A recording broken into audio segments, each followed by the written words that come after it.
Can I associate myself and this side of the House with the Prime Minister's comments about Venezuela and also about the Lib Dems? Mr. Speaker.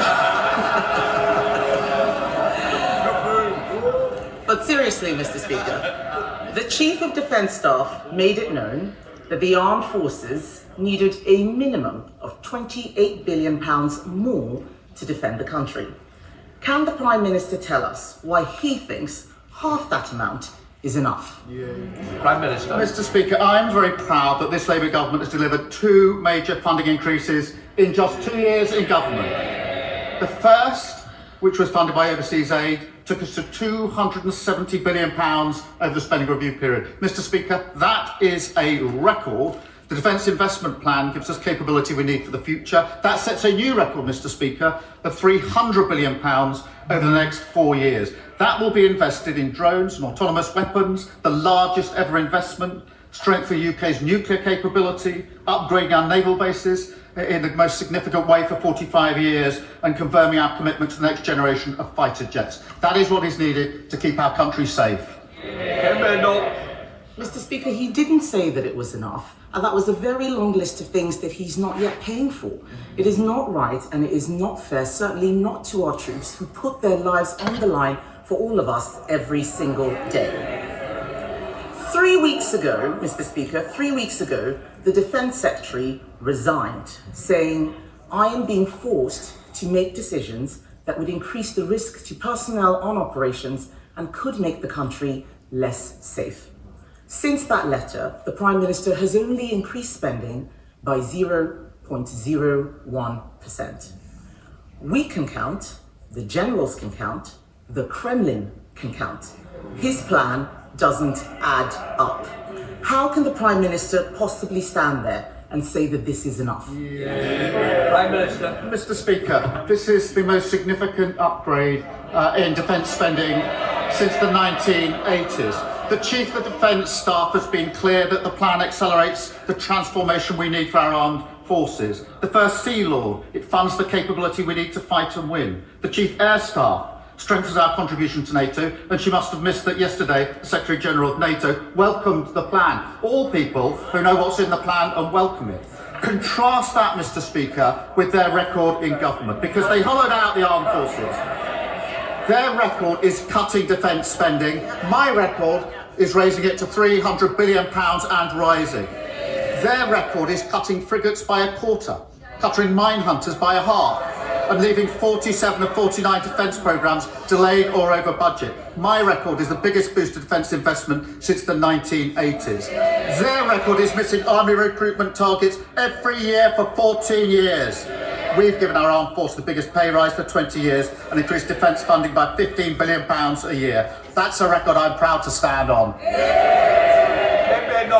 Mr. Speaker, the Chief of Defence Staff is an honourable man, and what he and the NATO Secretary General have done is welcome the fact that a plan has been published. Just that it's been published, they've been waiting for over a year. Strategic Defence Review was last year. He is an honourable man, Mr. Speaker, who is having to make do with very little. The threat level has dramatically changed in the 2 years that the Prime Minister has been in office. Poland, since the Prime Minister took office, Poland has increased their funding to 4.8%. Germany has increased theirs to 3.7%. This year, Russia will spend 10% of GDP on defence. Meanwhile, Britain is spending it all on welfare. Even the limited plan that he has announced has completely unravelled because he hasn't found the money to pay for it. It is £5 billion short. We all know that he is leaving this mess to his successor. So can he confirm that the member for Makerfield has agreed to fund the shortfall? Prime Minister. Mr. Speaker, what they did was to cut defence spending. When they came into power, defence spending was 2.5%. What did they do? They cut it to 2.3%, a cut. But on welfare, what did they do? They put it up by £88 billion. So we'll take no lectures from them about either welfare or defence. This is £15 billion of new investment for defence, delivered outside of a budget, outside of a spending review. Mr. Speaker, That's about £1 billion a year over 4 years. Because of the decisions at the last budget, we've got headroom of £22 billion. That is precisely so we can take decisions like this. We delivered it outside a budget, outside a spending review. Just like we did with the special educational needs, outside a budget, outside a spending review.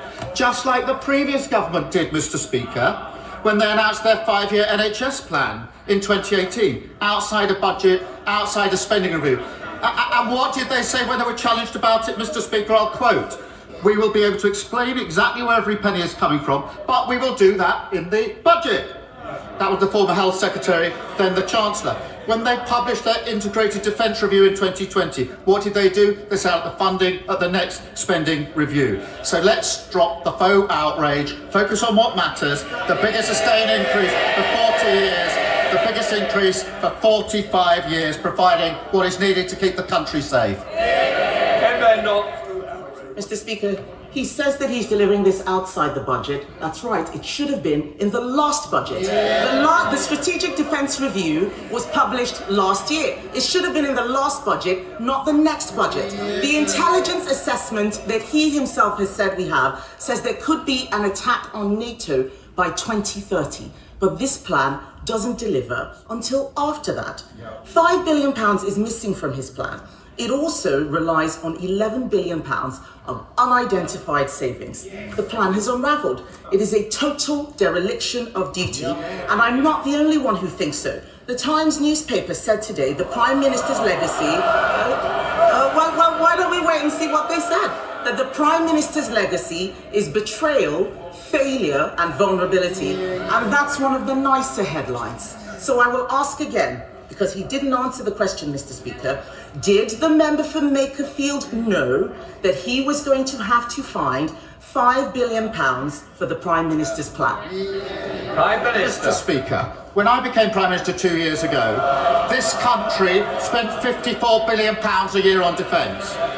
Because of the decisions we've taken, that will rise to £80 billion a year by 2029. That is a real terms increase of 27%, transforming our armed forces. And we're not going to take any lectures from the party opposite. They cut defence spending. They hollowed out the armed forces. That's what their Defence Secretary admitted, that's what they did. They don't like it. They won't defend their record, Mr. Speaker, because they can't. They won't apologise for it, because they have to admit what we all know is a total failure. They just try to pretend the 14 years they were in power never really happened. We're in power, we're recording investment in defence and security. I'm proud of this Labour government, and any Labour Prime Minister would stand behind this plan. It doesn't sound like he's told the member for Makerfield to find £5 billion. He says any Labour Prime Minister would stand behind this plan. Let me tell him what Lord Richard Dannatt, the former head of the Army, said yesterday. He said the Prime Minister had chosen the cheap option and called the plan woefully inadequate. Let me tell him what General Sir Richard Barrons, one of the authors of his own Strategic Defence Review, said yesterday. We are simply not going to be ready to defend this country properly. That's what they're saying. The reason that he is in this mess is because he was too weak to cut welfare when he had the chance. There are only 3 ways, Mr. Speaker, to find the missing £5 billion. Increase borrowing, increase taxes, or cut welfare. Which one will he recommend to the member for Makerfield? Mr. Speaker, we're talking about £1 billion a year over 4 years. The decisions at last budget gave us more than £22 billion in headroom, so we can take the decisions that they don't understand this because they catch the old. We built a headroom of £22 billion. The very reason for the headroom is to have the credibility to take decisions outside the budget and outside the spending review. They don't understand it because they lost control of the public finances. In addition to more on defence and security, we've taken control of the public finances. That's why you have headroom to take credible decisions like this. £1 billion a year over 4 years, headroom of £22 billion because of the decisions we took at the last budget, which allow us to take these decisions. Mr. Speaker. Speaker, we understand it perfectly. And that's why, yes we do, that's why he is leaving and so is his Chancellor. They're laughing and pretending, but if he was doing such a fabulous job, why did he resign?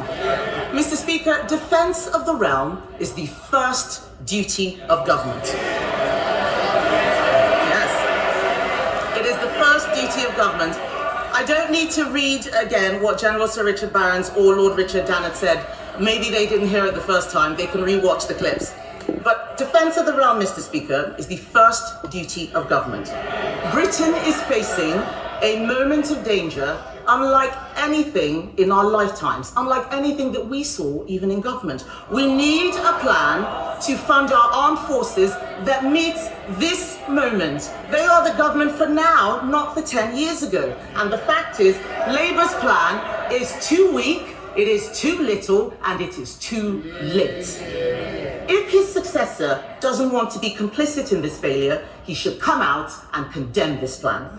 The money must be found, Mr. Speaker, and that money should come from cutting welfare, something these Labour MPs will not do. And if the Labour Party cannot defend our country, Mr. Speaker, what is the point of them?